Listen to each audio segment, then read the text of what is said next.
Good evening, ladies and gentlemen. My name is David Sproles, and I'm the president of the New York School of Interior Design, and I am very pleased to welcome you on such a beautiful evening, so thank you all for coming inside.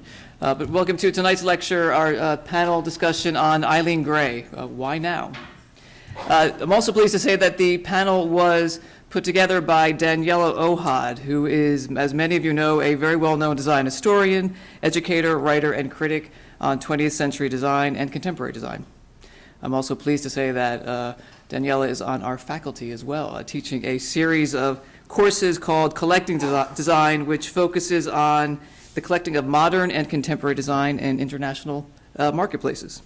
The series takes place in the spring, summer, and fall semesters, and we're hoping to move this online as well in the very near future. So if tonight whet's your appetite, you're welcome to come back and get some more. Daniella received her PhD from the Bard Graduate Center for Studies in the Decorative Arts, Design, and Culture. For the past 2 decades, she has been teaching, curating public lectures, and publishing articles in Modern Magazine, Interior Design Magazine, Cultured, and the Journal of Interior Design. I could actually go on and on about Daniella's accomplishments, but I'm sure you're all here to hear about Eileen Gray. So Daniella, the podium is all yours.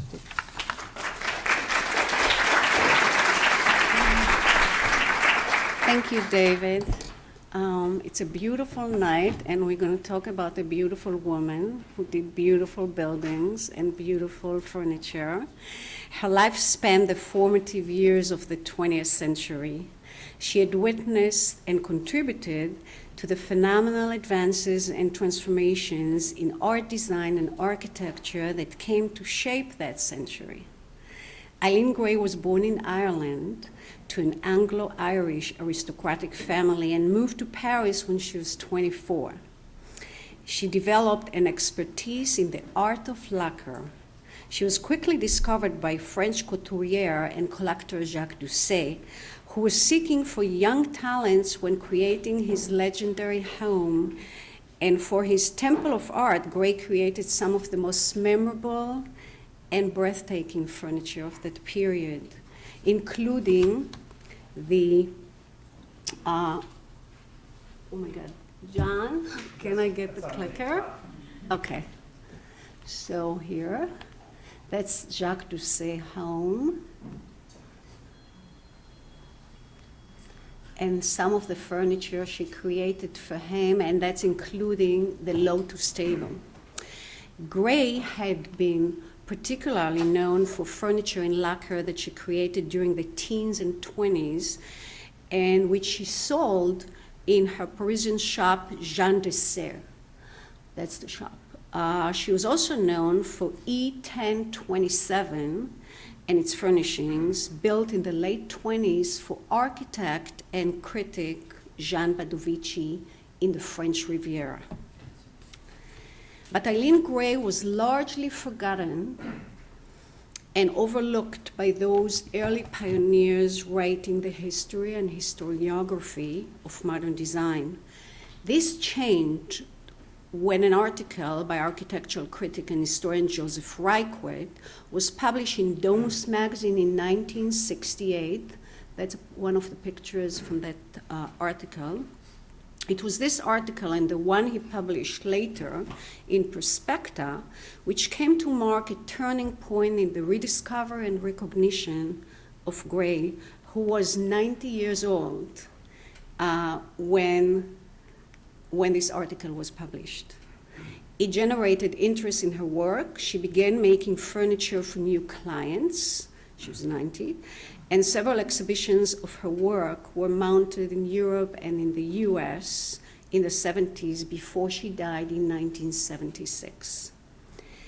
And finally, shortly after this publication, the lacquer screen called The Magician of the Night, which Gray created for Doucet, was sold for a record price when the collection of the couturier was offered for sale in November of 1972. That's the catalog, the cover of the catalog. But it wasn't until very recently that Gray's vision and achievements have been closely observed, and she came to be regarded as one of the most influential figures in the story of modern design and architecture. A series of 3 monographic exhibitions of Gray, all curated by Cloé Pitiot, will be completed by the fall of next year. The first, Eileen Gray, that's the show, was open at the Centre Pompidou in 2013, followed, I believe this is also from that exhibition, it was followed by the show Eileen Gray, Architect, Designer, Painter, opened later that year at the Irish Museum of Modern Art. The third show will be open in New York in the fall of 2016 at the Bard Graduate Center. Also, 2 films on Gray, the documentary Gray Matters, which was directed by Marco Orsini, and the feature, The Price of Desire, broadcasted last year. That's from that film. And E1027 will open its doors for the first time on May 1st, I believe, to the public after a long and extensive restoration project. That's the house. And Jennifer Goff's landmark biography, Eileen Gray, Her Work and Her World, was recently published, and we are going to have book signing after this event. And last, a performance project by Elizabeth Leonard entitled E1027 Design for Living will take ground this summer. And therefore, I call this event Eileen Gray, Why Now?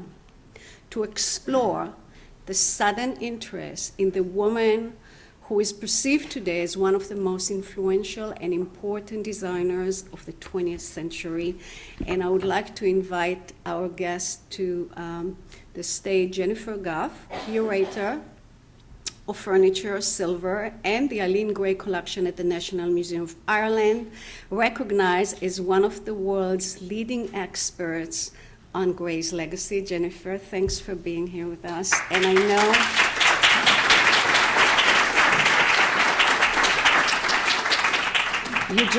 you just arrived today, right? Okay. Cloé Pitiot, an architect, educator in the history of decorative arts. Cloé is the design curator at the National Museum of Modern Art, Centre Pompidou. Cloé, thanks also for being here. And you just arrived last night. Yes, and I have not a very beautiful English, but I will try to speak with you. I'd like to invite Sandra Gering, founder of Sandra Gering Gallery dedicated to contemporary art. Sandra is the founder of the Friends of E1027, an organization devoted to raising funds for the restoration and preservation of the villa. And we are going to hear a little bit about it at the end of the event. And last, my dearest friend, Adriana Friedman.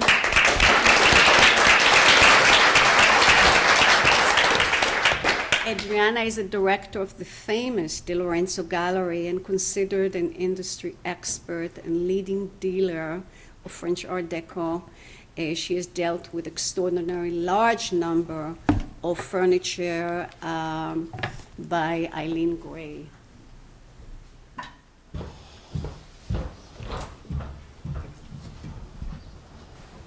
So, Chloe, you are the first because you just arrived from Paris. So, you have done 2 exhibitions in Europe, and you're going to do another one in New York. Can you tell us a little bit what's the difference between the 3 of them? The space of the Pompidou Center and the Irish Museum of Modern Art and the Bard Graduate Center are really different. And I didn't want to have this connection because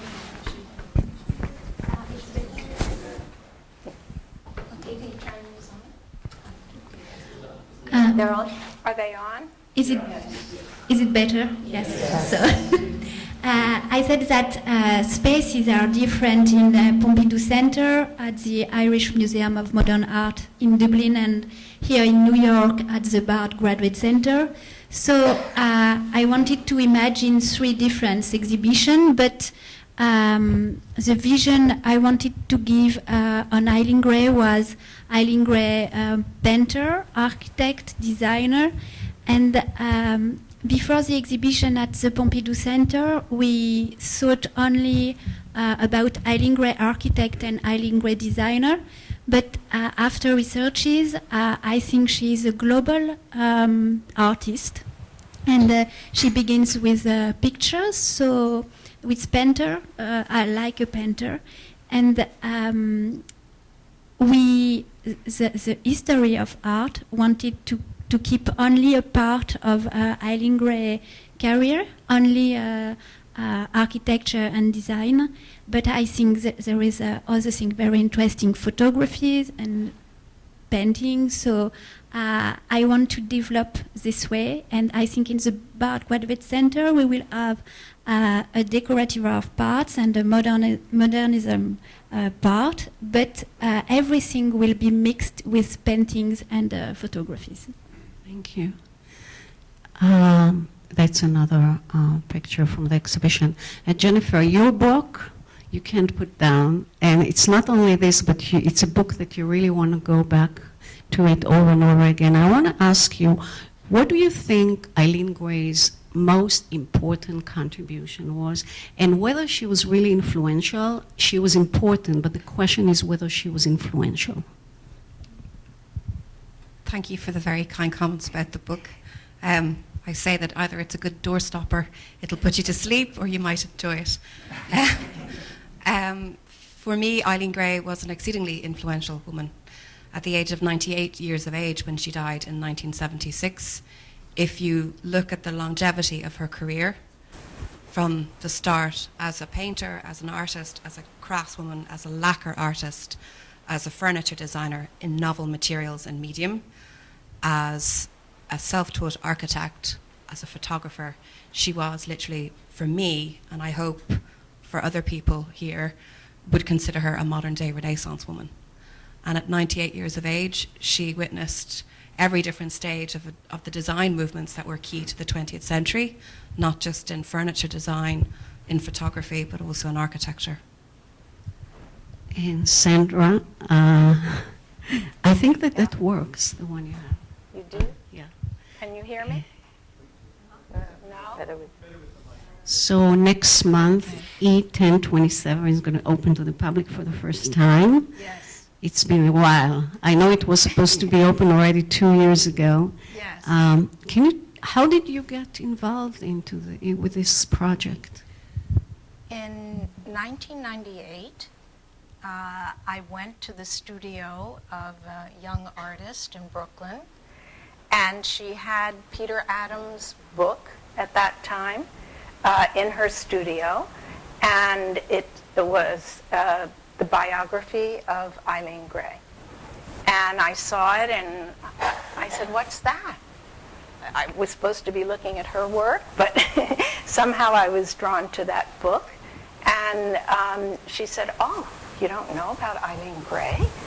And I said, "No, I really don't." She said, "Well, you must learn about her." And I said, "Okay." So I continued the studio visit and went directly to a bookstore and bought the book and started to read and saw this magnificent house. And I thought to myself, well, what's going on with this house? Well, where is it? Is it for sale? Is someone living in it? And I researched and found the real estate agent that was actually selling the house in 1998. So I asked the price, and I thought, wow, maybe I'll just buy this. It's so fabulous. And then kind of the idea or something came to me that it should be a museum. So I kind of spoke with or found out, who was in charge in the area, and I called him and I said, you know, this house has got to be purchased by, you know, the state of France and by this is it rural or the area of Roquebrune? And magically, after I spoke with them and pushed, it got purchased. And so I decided 2 years later to form a non-for-profit organization to raise money to help with the restoration here in the United States. And so we formed that in the year 2000, and 15 years later it's opening. So that's how it happened. And this is the view. Yeah, it's on the Monaco Bay, which is part of the Mediterranean. So beautiful. Yeah, really beautiful. Yeah. Adriana, you've played a really key role as the Lorenzo Gallery in developing the market for Eileen Gray. You've been doing it for many years, 30 years, right? Yes, 30 years. So can you tell us a little bit, how is this market, how has it evolved? And I want to say that this event is a part of the program Collecting Design, so we are particularly interested in collecting Eileen Gray and something about the market. What happened to the market in the past 30 years? You want me to take that? Well, we've always been in love with Eileen Gray since the 80s, and it was just a very few group of designers and also collectors and even museums that at the time were really emphasizing the collecting, the buying, the promoting of Eileen Gray. And I've been lucky and fortunate enough to have been around major pieces that have been done by Eileen Gray. And what happened with the market is that in 1980, May 25th, 1980, there were two major sales that happened in Monaco. The Sotheby's Parthenon, which was the Maharaja of Indore sale and the Eileen Gray sale. And at that time, it was another movement of people and collectors and designers, meaning Yves Saint Laurent bought at this auction, many people bought at this auction, dealers in Paris and private collectors. So at that time, there was a found movement, but it was very quiet, that a group of us and a handful of New York collectors from the United States that were really buying this and collecting it. I'm falling in love with it because as a collector, that's what happens to you. You look at a piece and you connect to it, to that artist through the piece. And that's what happened with us, with Eileen Gray. One of my favorite pieces is one of this console that she did for Madame Levy for her second home. I was in my 20s and I just fell in love. It was a piece that you bowed down to. It was red lacquer with a gold trim, and the proportions, the detail, it was simple and perfect. So at that time, there was just promoting and buying. Then what came was the Robinson sale, and that was here in New York. It was we bought this chair that is now it was exhibited at the Museum of Pompidou. But this was one of the many pieces that we bought at that sale for $207,000, which at that time was an outrageous amount of money, as it still is today. I don't mean to say it's not. But that sale had also the screen, the Badavici screen, and the mirror, the Damia mirror that we also purchased.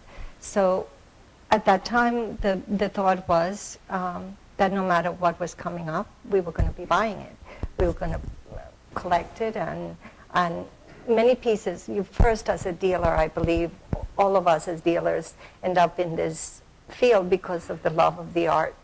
You are a collector first. So we bought these pieces with the knowing that the price was quite high at the time.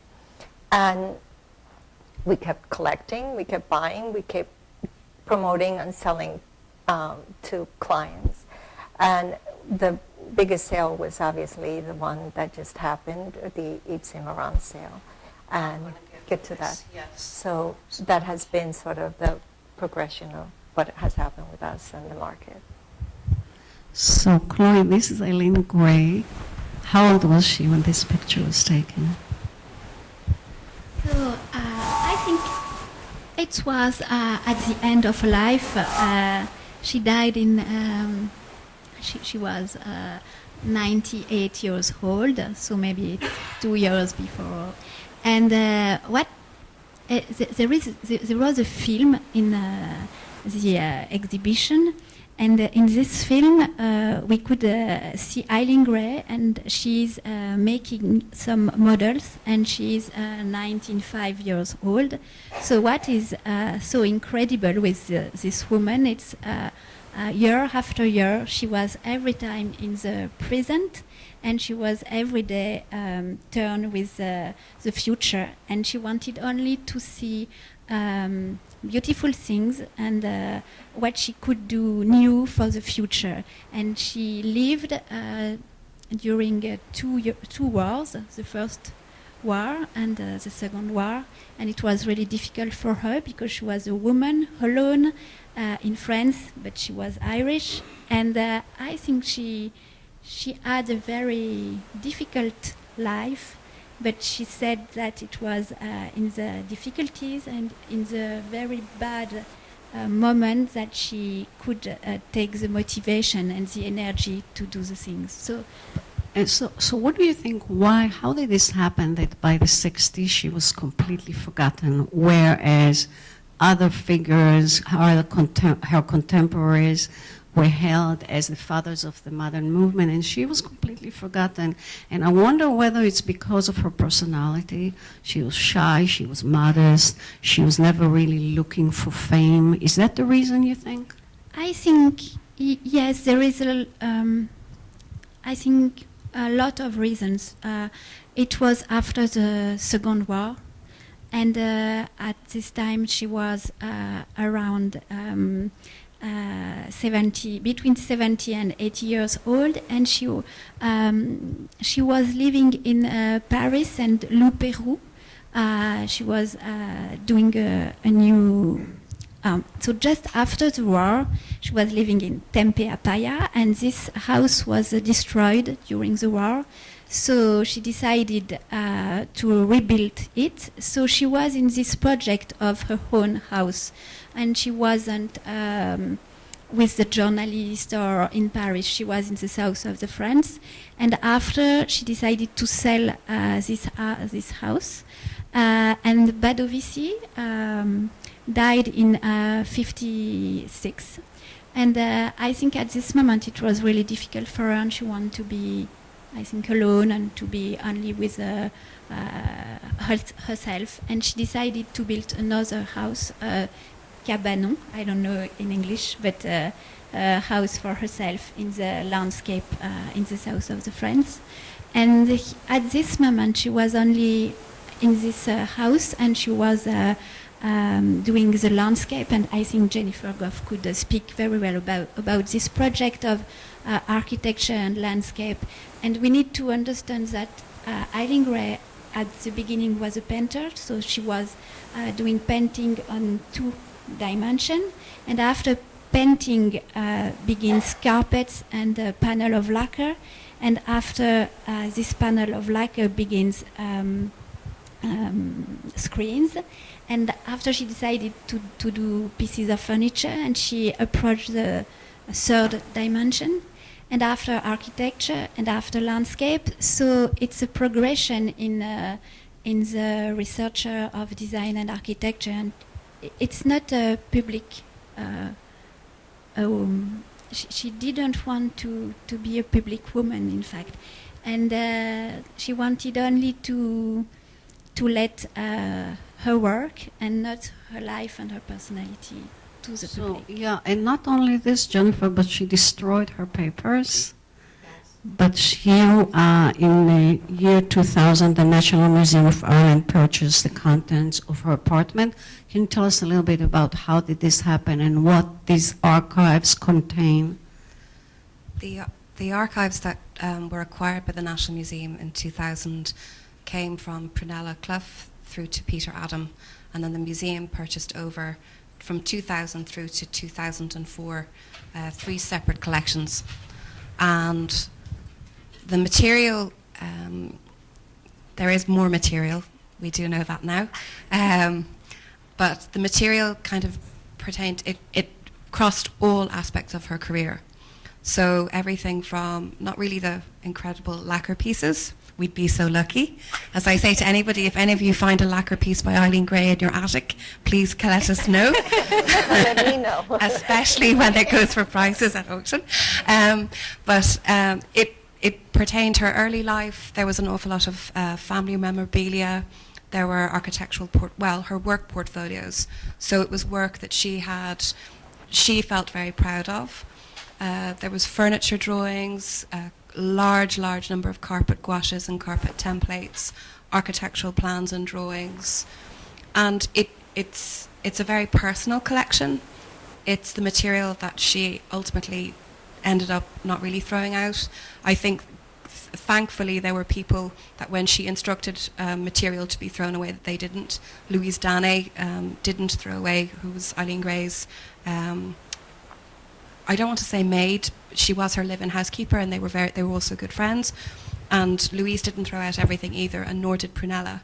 But there are letters between Eileen Gray and her niece Prunella Clough, and she openly says to Prunella, I want you. I'm so glad that you've destroyed these letters, because I don't want to be remembered for my personal life. I want to be. It's disquieting, is what she said. So bit by bit, through the 3 collections that came into the National Museum in 2000, 2003 and 2004, I've had lots of fun plunging into the world of Eileen Gray and getting to know a little bit more about the woman as well as the work. I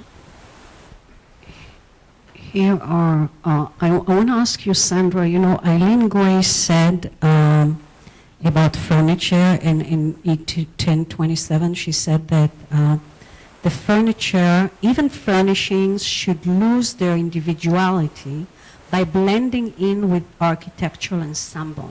And I wonder, can you tell us a little bit about what are you planning in terms of furnishing the villa?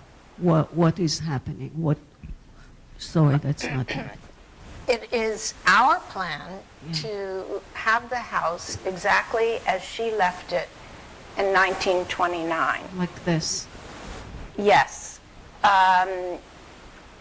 Should I bring up the point of Corbusier and the murals? Or yeah, because I was going to say that we're hoping to be able to remove them. Yeah, I'm going to come to this later. Okay.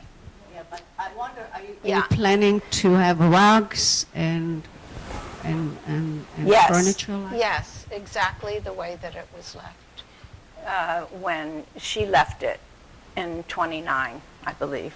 Am I correct in that date? Yeah.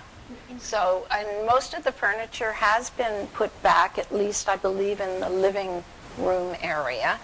And there's a few other areas, like a second bedroom or something, that I think still needs to be furnished. And where do you get the furniture from? Aram has donated the furniture to the house.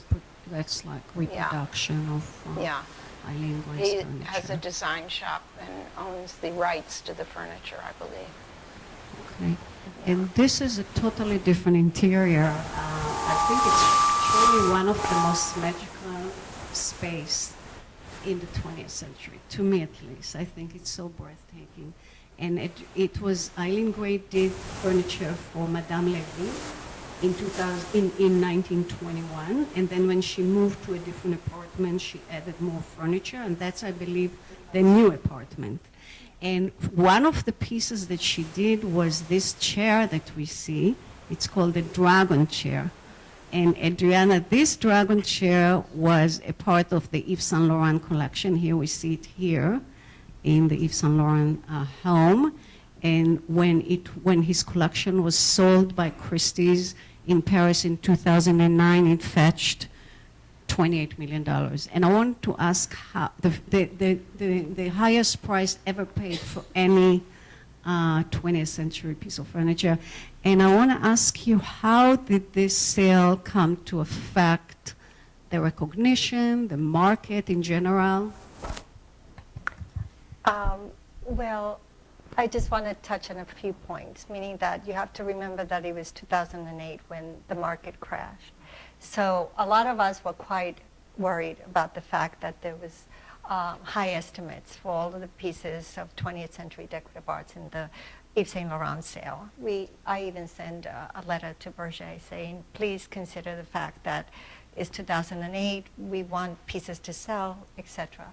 So what happened with the sale, as we all know, it just went to stratosphere because of the fact of being Yves Saint Laurent, having an incredible collection. I had the privilege of being in that room, and you're speechless because not only the chair, but everything was put in perfect place, even though there were many things in the area.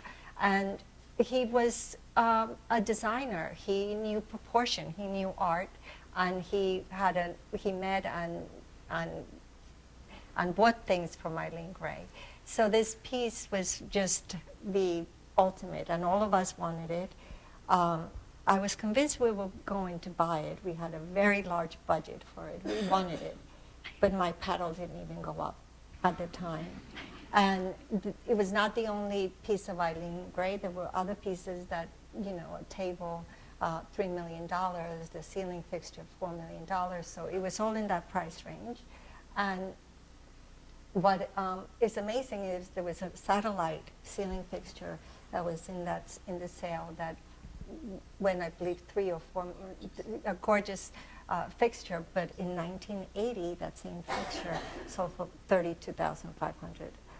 So you see the extreme of courage and new people coming to buy, new collectors from around the world. And it is an art form that you're buying, that you're investing in, that you fall in love with. And I don't know, it would be phenomenal, but I do not know if there will be a possibility of another price like this one, but definitely what we're dealing with. I sold a lamp recently, and it's all in the millions, and that market is very strong, very solid. I specialize in the lacquer work. That's what we deal with at the gallery. But any of Eileen Gray's pieces are very, very desirable to any collector, any museum. Can I interject something about Eileen? She was extremely passionate, and I think that the love that she put into her work is so dynamic that also she was way before her time in many of the pieces that she made, and so that it took this amount of time for people to really see it and understand what her work was about. And that's why it's happening now. I just wanted to say that. Eileen Gray, why now? Yes, exactly. Cloé, the screen has become a touchstone of Eileen Gray's work. And first of all, I think it really shows her vision in transforming spaces. But also she herself said about the screen, and I read it in Jennifer's book, that the screen is the thing that put her apart from all the Art Deco designers. And when you curated the show, how did you place the screen in terms of also the importance of the screen in her work?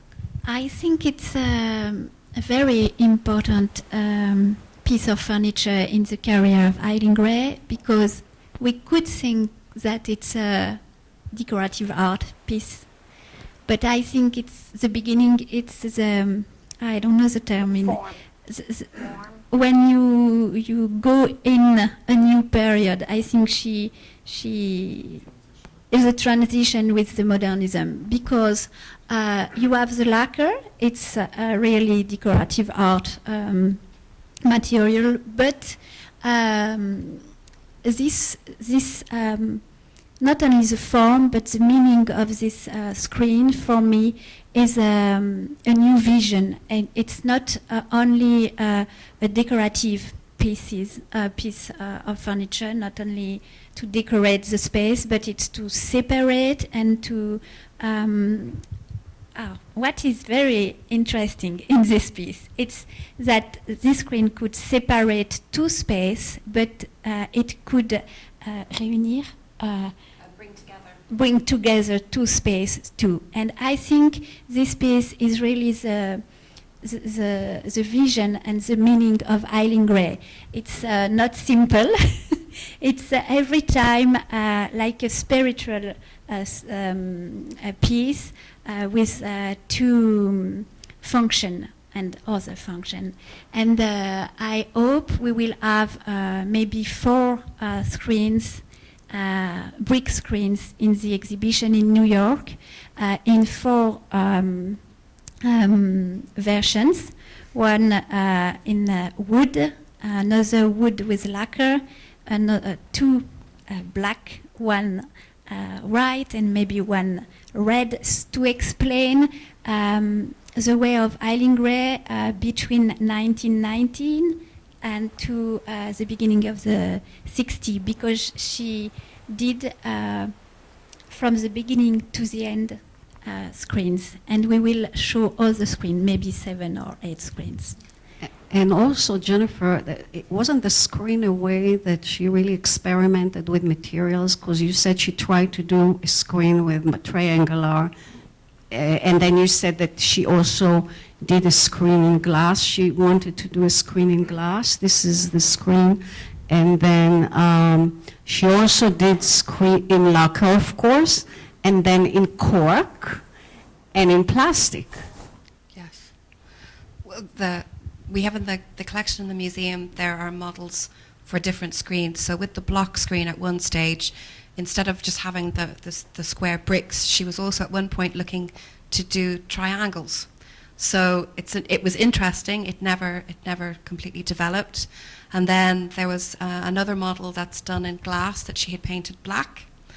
There's another one that had some of the bricks that were actually covered with gold and silver foil, and she's kind of torched it. So again, it was constantly experimenting. The cork screen, I can tell you that one of the things that we had tried to go after in the early 70s in the National Museum was we had tried to acquire a cork screen, and the museum came under an awful lot of criticism that we had not acquired any pieces by Eileen Gray. And I discovered in the archives a letter from Eileen Gray to our director in relation to this. I think it's this particular cork screen. Chloe had it in the exhibition, and literally the cork screen, there were 2 chairs and 2 rugs were for sale for, I think it was £4,000, and our director wrote to Eileen and said he was very sorry, but he couldn't justify blowing the entire National Museum of Ireland budget for that year. So what was nice is that we did get the collection, and then one of the pieces that we also ended up getting was this celluloid screen. And then from the research, that one of the models that Chloe is talking about in the film, when she's 95 years of age and she's playing with this little paper model, and it was supposed to have been in shocking pink celluloid. So I kind of think 95 years of age, it's quite impressive to be working with pink neon plastics. Well, and one of the things I found so interesting in your book is that in the 70s, when she was rediscovered, and people started to express interest in her work, she put together several screens. And sometimes she used blocks she had from the 20s, and sometimes she combined them. And I want to ask you, Adriana, this is a beautiful booth that you presented at Salon Art and Design. And if you have a screen that was made it was made with blocks from the 20s and then some blocks from the 70s, does it make any difference in terms of the value? Well, as a dealer, especially with the lacquer work that we specialize in, what's most important for us is the natural lacquer.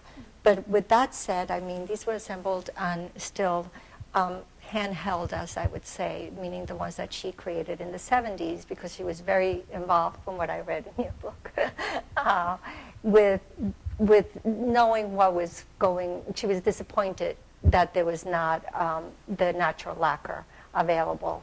And she knew the difference, but it's still definitely quite important. It's a design by Eileen Gray, not executed, but it was her vision.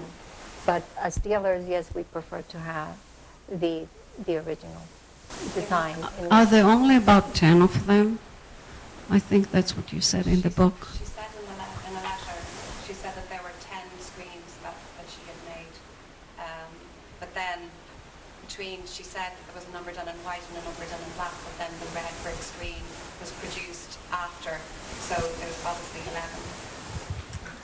I want to ask Sandra, this is going to be our last question, and then we're going to open it to the questions from the audience. I want to talk to you about Le Corbusier. Here is, look at this picture. I'm sure you know the picture very well. And the relationship between Eileen Gray and Le Corbusier was very complex. After she left the villa, she separated from Jean de Badovici, and she left the villa. He started painting murals on the walls, and that, by the way, when I read Peter Adams' book, he barely even speak about it. But today it's a huge issue for you. Yes. Can you say a little bit about it, and what do you plan on doing with those murals? It is an issue because Eileen was very upset about it, as Jennifer has said, and Chloe as well. This is another picture. I could not bring this one. Yeah. So I think what happened was he saw E1027, and she used some of his principles. He felt that a home should be a machine and that you live in it, but she injected into E1027 passion, love, the feminine side, built-in furniture, very comfortable. And he, I think, for me, saw that and wanted to, was so jealous, really, became sort of like a dog peeing on some territory, and did these murals, and really defaced what I felt was a home that was absolutely perfection. And so what we plan or hope to do is remove them, excepting for one, which is downstairs, which is black and white, which is really quite beautiful and I think does enhance the outdoor area. But the ones inside ruin, I think, the absolutely magnificent minimal design that she created. So we will have them removed. We plan on purchasing an administration building, and in that building we will put the murals so that students of architecture and design can come and study them. And so this is our wish, and we pretty much can do it, I think. And I just want to say that Gray called it act of vandalism, and Yes. Le Corbusier called it meaningful paintings on meaningless walls. And he also published a picture of them in his book for 1960. So I would like to open it to questions from the audience.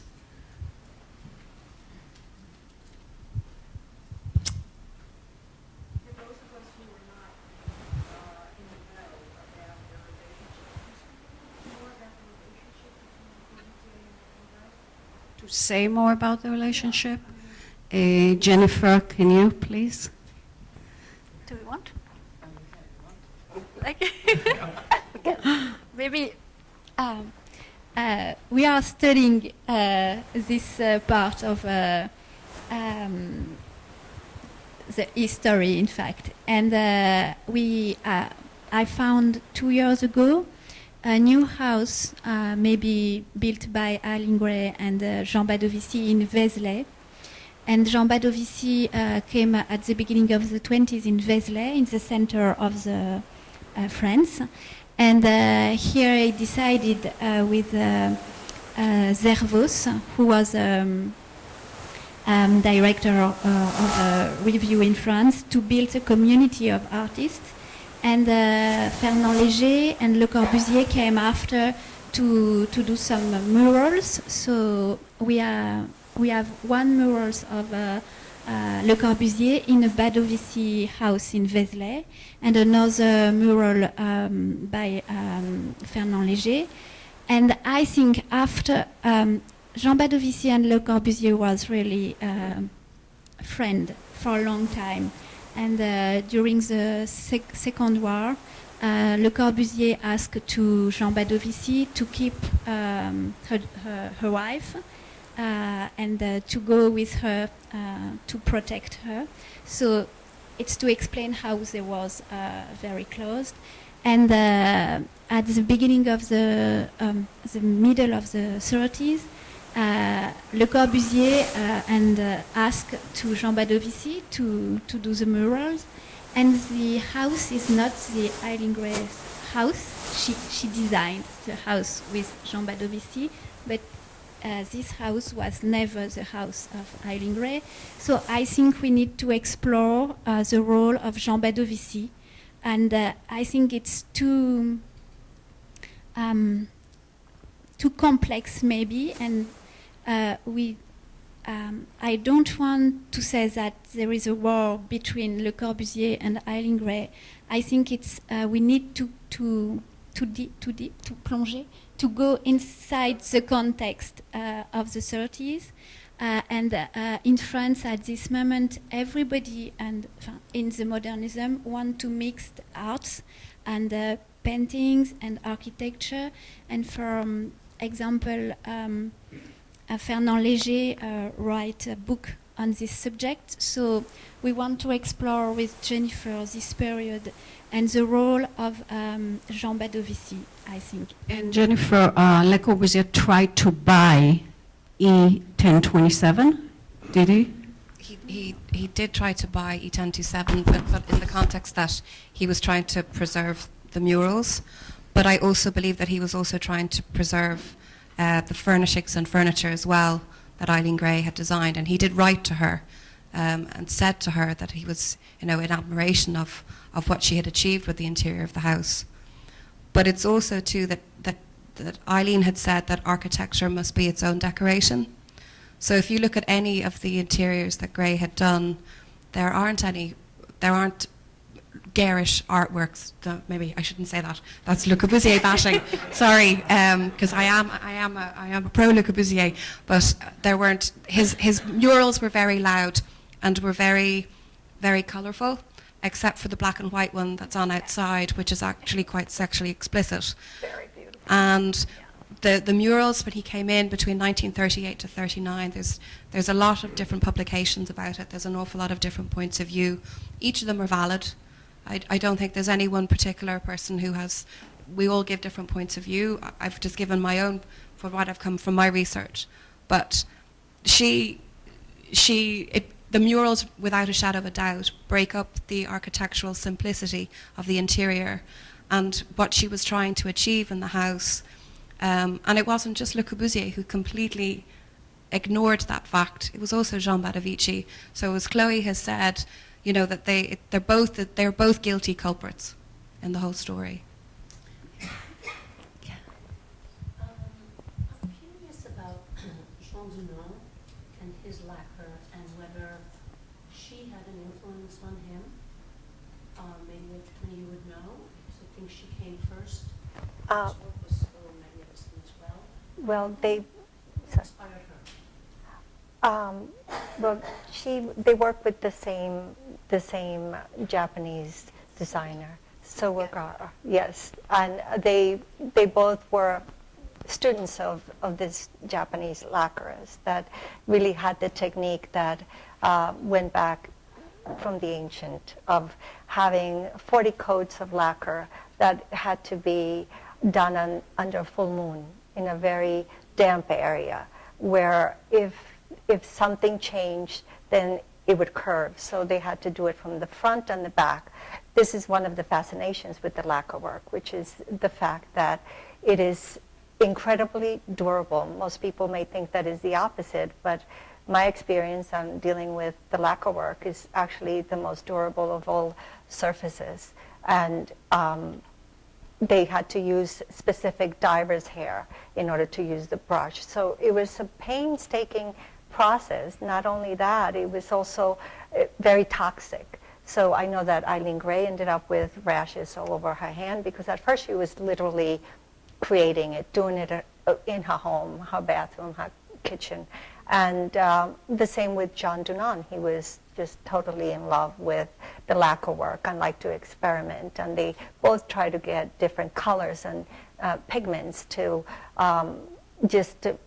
the vision of what they had for a particular piece, say the red lacquer for that console, or the blue that was done for that panel. That, oh my God, that panel.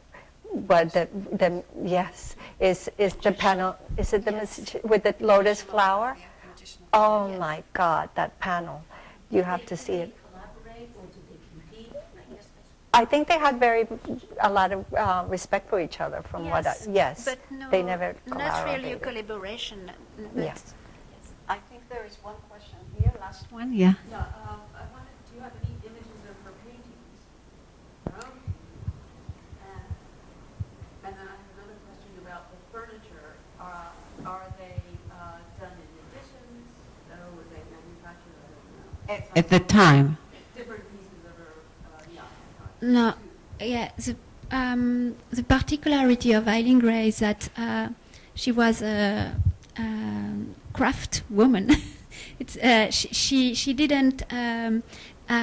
She did in 10 pieces the transit chair, but not because she wanted to do it in 10 pieces, just because the man who did it said, okay, I can do it, but I will do 10. And she said, yes, but 10 different pieces. And she wasn't in the 20s or in the 30s in this thinking of the production, industrial production. She wasn't like Miss Van der Rohe or Le Corbusier. She wasn't working with Tonnet or with other industry. But after, in the 70s, she did some industrial production, only 3 pieces with Aram. The Everard has a shop in London. And I think she wanted to do a piece and after to do another one and another one, and the problematic of the production wasn't the aspect that she wanted to develop. In fact, she was a creator, and I think she wasn't a designer in the term of design today, industrial designer. She wasn't an industrial designer. She was an artist. Yes, she was an artist. And do you have images of her paintings? I don't know if we have here, but she was. We know that in 1902 and 1905 she was exhibited 2 paintings in the Grand Palais at the exhibition of La Société des Artistes Français, and at this time she was really only a painter, and after she translates paintings in panel of lacquer and after in carpets. So Jennifer has in the museum paintings of carpets, and some private collectors have some paintings, but it's not paintings like the beginning of the sun. No, it's at the beginning it is, because I don't remember the title in English, but it's something with the sun. So I think it's a woman with the sun and the sea, and it's really a figurative painter. But after it's totally abstract, and it's carpets. And Jennifer is a specialist of this part of Eileen Gray. Yes. No. And it's when she was very close to the abstract and les mouvements primitive movements. So the paintings, it's figurative arts for few years, and after she decided to continue with abstraction. So I just want to tell you that after this event there is a book signing with Jennifer. over there. But before we are concluding, a E1027 has just launched a program, a website, and Stephen, if you can come and say just a couple of words about what you're doing. Hello, everyone. Can you hear me? My name is Stephen Estock. I work with Sandra on the Friends of E1027, which is the US-based organization that's raising funds and awareness for the restoration of her house. We've just relaunched the website this week, and it's the source in North America for information about the house, about events. You can also make a donation to help with the restoration of the house, find out about events that we're doing in New York and in other parts of the country about the house. And also, if you'd like, you can sign up for our mailing list. So you'll get updates on what's happening in the house, the film. We're also on Facebook, if you want to like us on Facebook. So there are a couple of points of information. But sign up for our mailing list so you'll find out what's happening now with the opening and then moving forward as things progress at the site with her house and tours. And as Sandra mentioned, what will happen with the murals. Thank you, Stephen, and thanks all of you for coming here to the New York School of Interior Design. Thank you. Have a good evening.